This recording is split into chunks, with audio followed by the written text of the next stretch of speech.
안녕하세요. 오늘은 좀 특별한 이야기를 해보려고 합니다.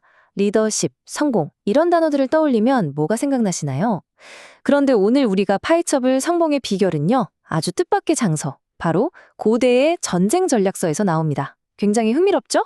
이 오래됐지만 강력한 전략, 지금부터 함께 알아보겠습니다. 자, 이런 질문 한번 던져볼게요. 꼼수냐, 전공법이냐? 살면서 이런 선택의 기로에 놓일 때가 참 많잖아요. 당장의 이익을 위해 좀 편한 길, 꼼수를 쓸 것인가? 아니면 조금 돌아가더라도 원칙대로 전공법으로 갈 것인가? 늘 고민되는 지점이죠. 특히 요즘처럼 경쟁이 치열한 세상에서는요, 결과를 내는 게 중요하니까 과정을 좀 무시하더라도 꼼수를 쓰는 걸 영리하다, 현실적이다라고 생각하는 경향이 있어요. 반면에 원칙을 지키는 건 고지식하다, 명예로운 패자의 변명일 뿐이다, 이렇게 치부되기도 하죠. 그런데요, 만약에 이 생각이 완전히 잘못된 거라면 어떨까요? 이 고민은 사실 아주 오래전부터 있었습니다. 논어에 보면 공자가 이런 말을 해요. 진문공은 교활하지만 올바르지 않고 제환공은 올곧지만 교활하지 않다. 당시 춘추 시대의 패권을 다투던 두 거물급 리더를 딱 한마디로 비교한 건데요.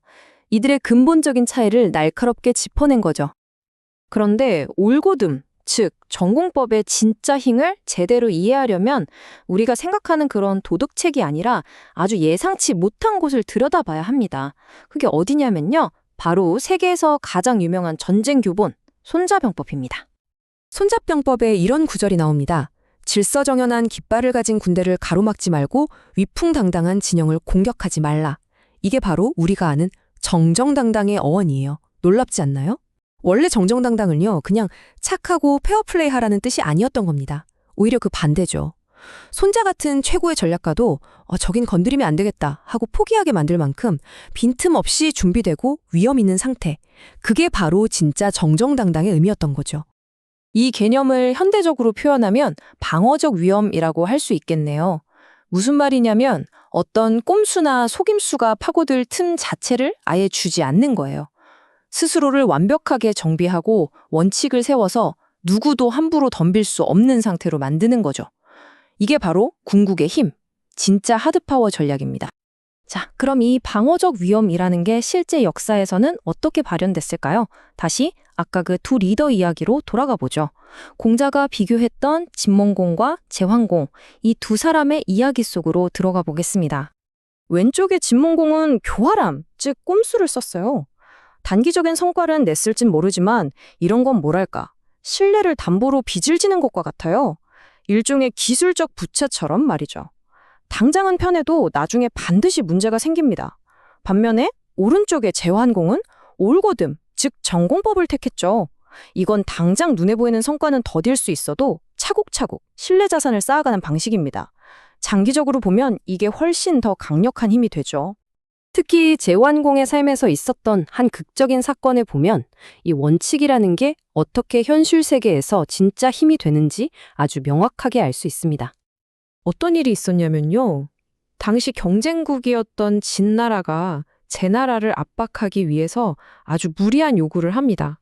바로 제환공의 딸 초연공주를 정략 결혼 상대로 내놓으라는 거였죠. 사실상 인질로 보내라는 거나 마찬가지였습니다. 이때 초연공주는 나라를 위해 기꺼이 희생하겠다고 나섭니다. 자신의 희생으로 전쟁을 막고 백성을 구할 수 있다면 정말 고귀한 마음이었죠.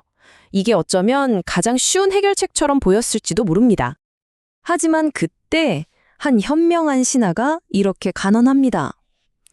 적의 탐욕은 희생으로 채워지지 않습니다. 오히려 우리의 약점만 보여줄 뿐입니다. 정말 뼈 있는 말이죠. 부당한 요구에 한번 굴복하면 그걸로 끝나는 게 아니라 더 큰 걸 요구하게 된다는 겁니다. 자, 여기서 제환공의 결단이 나옵니다.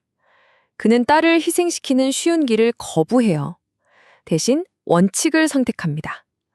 그리고는 군대를 질서정연하고 위험 있게 정비하죠. 이건 공격하겠다는 게 아니라 우리는 어떤 부당한 요구에도 흔들리지 않겠다는 결의를 보여준 겁니다.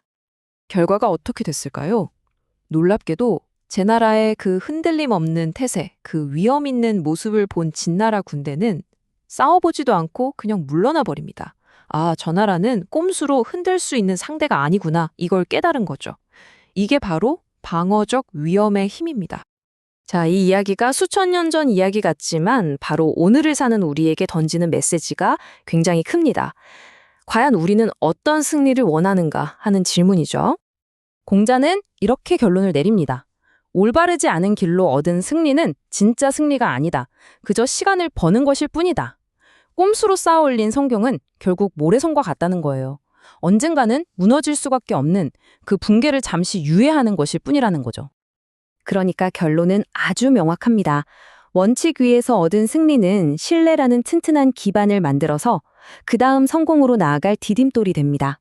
하지만 꼼수로 얻은 승리는 늘 불안하고 결국에는 실패로 이어질 수밖에 없다는 겁니다. 자, 이제 여러분 자신에게 한번 물어볼 시간입니다. 여러분이 원하는 승리는 어떤 종류의 승리인가요? 여러분의 성공은 무엇으로 기록되길 바라시나요? 오늘 우리가 이야기한 정정당당함 그리고 방어적 위험은 단순히 외부의 공격을 막는 기술이 아닙니다. 그것은 내가 어떤 사람인지, 나의 성공이 어떤 가치를 증명하는지에 대한 근본적인 질문이기도 합니다.